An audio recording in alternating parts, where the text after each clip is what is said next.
두 번째 작품은 마르셀 신발 신은 조개입니다.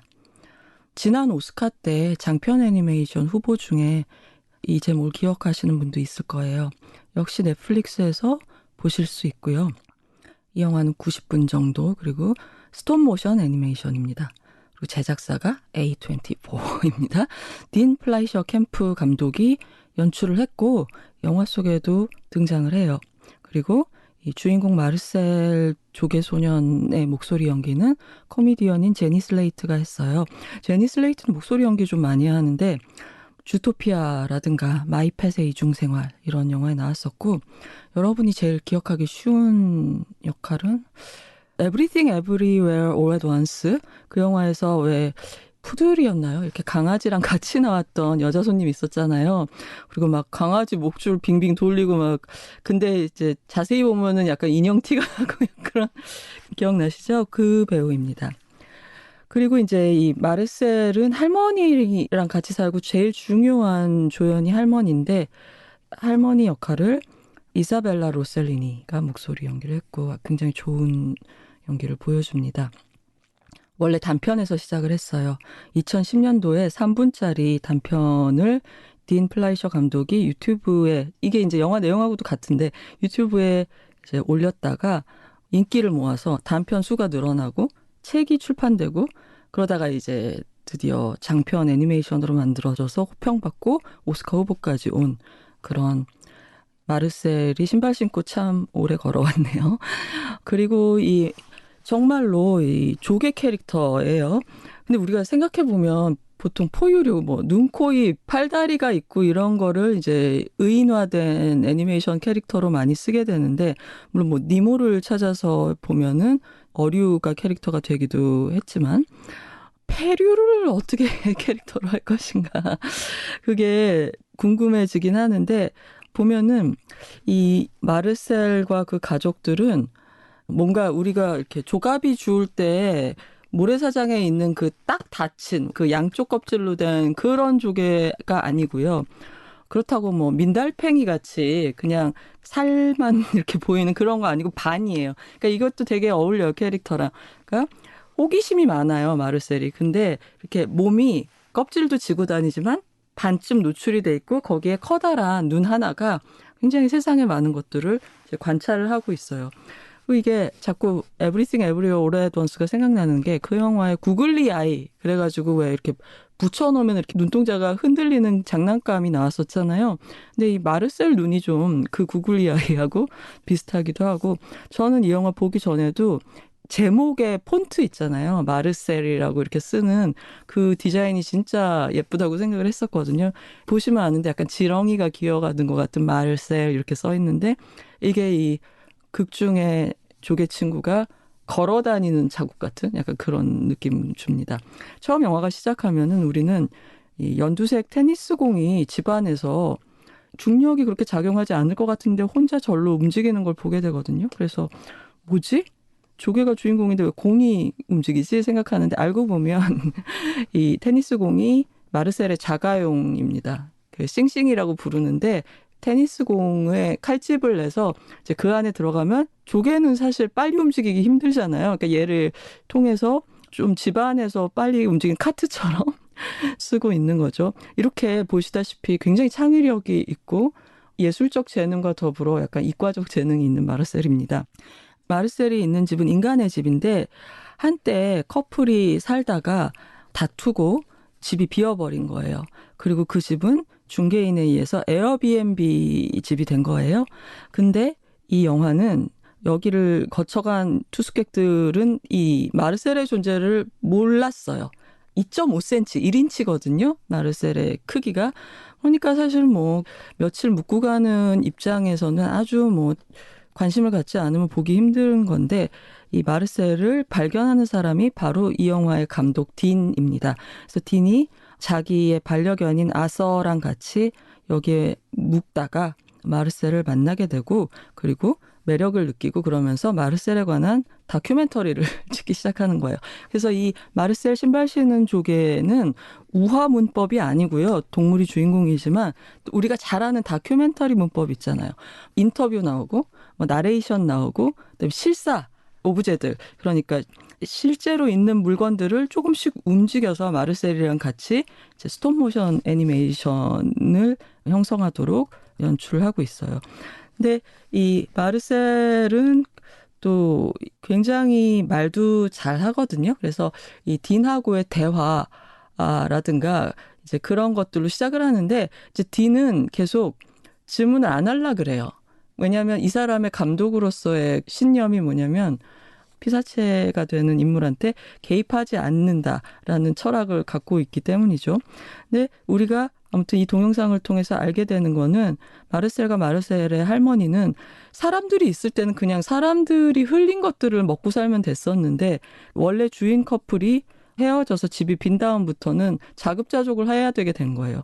그래서 나름 농사도 짓고, 할머니 조개가 이제 집에 있던 농사와 정원 가꾸기에 관한 책을 읽고 농사도 짓고, 그리고 믹서에 줄을 달아가지고 나무를 흔들어서 나무 열매를 떨어뜨리고, 그리고 사람들이 욕실에 남기고 가는 털 있잖아요. 채모. 이런 거를 모아가지고 밧줄 같은 걸로 활용을 하면서 어쨌든 자기들이 살 수 있는 환경을 굉장히 유능하게 만들어 놓은 거예요. 그래서 아무리 사람들이 오고 가도 자기들은 살아갈 수 있도록. 그리고 또 이 조손이 할머니랑 손자가 또 애청하는 TV 프로그램도 있어요. 60미닛이라고 할리우드 영화 속에 종종 나오는 우리식으로 하면 추적 60분 같은 그런 탐사 보도 프로. 그걸 굉장히 좋아하고 그 진행자의 팬이기도 해요. 근데 이들에게는 이제 슬픈 역사가 있으니, 그게 뭐냐면 원래 이렇게 둘이 살던 건 아닌 거예요. 원래 집주인이던 커플이 싸워서 집이 비었다 그랬잖아요. 근데 둘이 언쟁을 하거나 뭘 던지고 막 이러기 시작하면 이 집에 사는 조개 가족들은 비상대피소가 있었던 거예요. 불안하니까. 뭐 던지고 위험하잖아요. 맞으면 어떡해요. 화분 쓰러지고. 그래서 이제 양말 서랍이 대피소였는데, 이게 싸우다 이제 짐을 싼 거예요. 그래서 남자 쪽이, 저는 사실 잘 이해가 안 가지만 짐을 싸는데 굉장히 시간이 많이 걸리기 때문에 영화를 보면 가끔 나 애들이랑 엄마 집 가 있을게 하고 막 수트케이스 딱 열어서 이렇게 서랍을 통째로 털어놓고 가는 그런 장면들 보이잖아요. 잘 이해는 안 가는데 실제로 그런 분들 계신가요? 아무튼 근데 이 영화 속에서 남자가 그렇게 해가지고 일족이 다, 근데 이 마르셀과 할머니는 그 시간에도 60미닛을 보려고 서랍을 벗어나 있었던 거예요. 그래서 대피소에 있던 많은 가족들이 갑자기 마르셀과 할머니랑 생이별을 하게 된 거죠. 그리고 너무 찾고 싶은데 이 조개에게는 너무 인간의 세계는 크고 이동도 용이하지 않고 언젠가 다시 만날 수 있을까라고 되게 막연한 희망을 갖고 있는 거죠. 이 영화 첫 부분에 마르셀의 대사가 이런 게 있거든요. 공동체가 살아남으려면 스물은 있어야 된다, 개체가.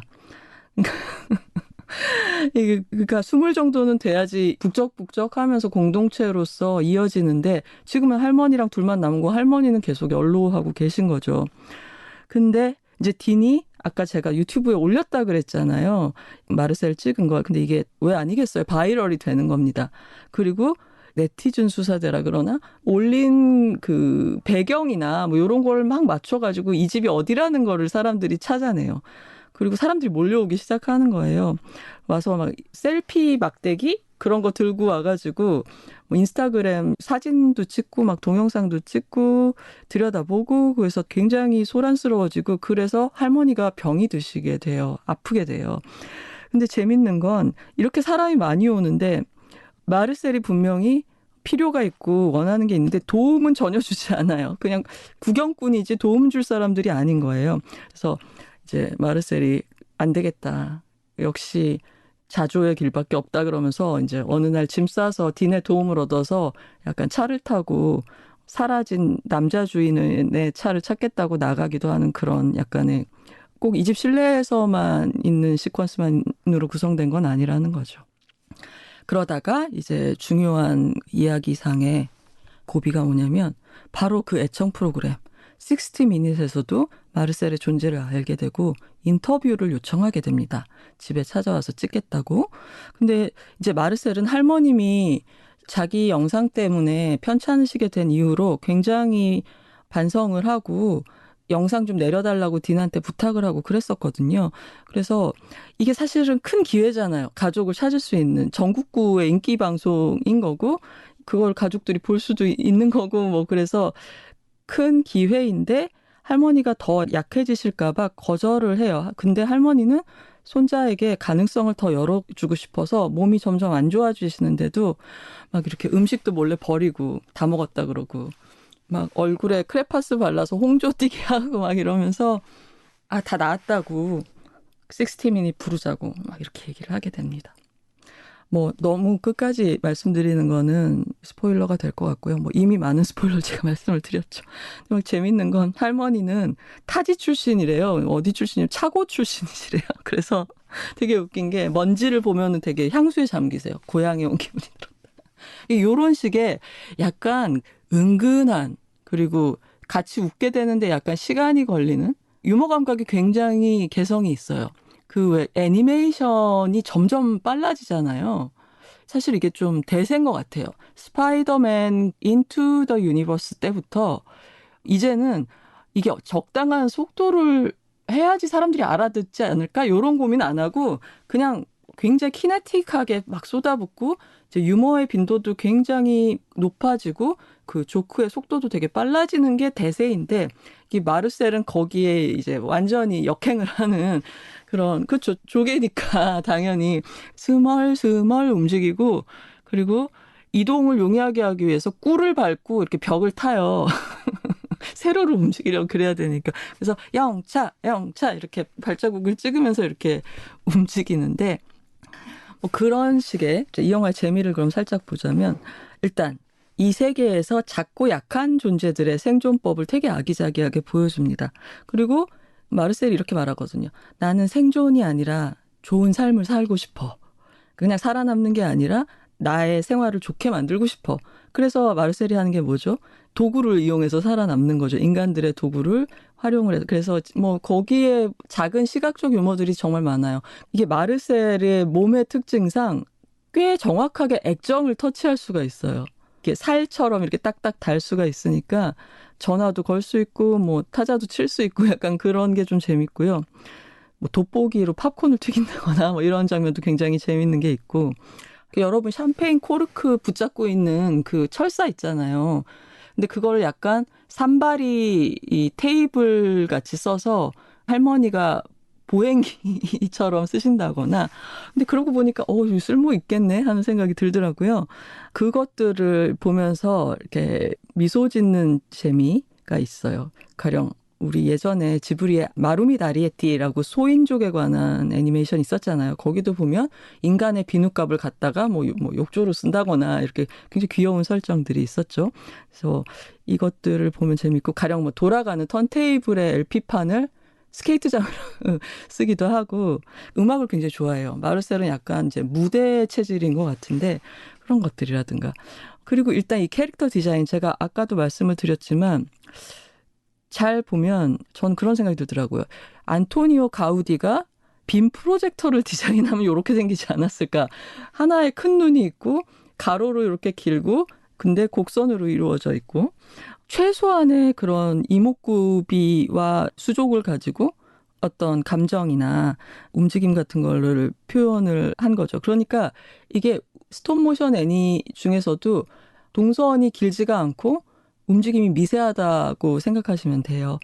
컬러 톤 같은 것도 굉장히 원색적인 대비가 아니라 톤온톤 식으로 아주 연한 화이트가 주조인 그 실내와 햇빛과 풀의 색깔 그리고 벌레들, 꽃 이런 것들이 인공적인 살림살이들과 함께 이 화면을 채우고 있죠.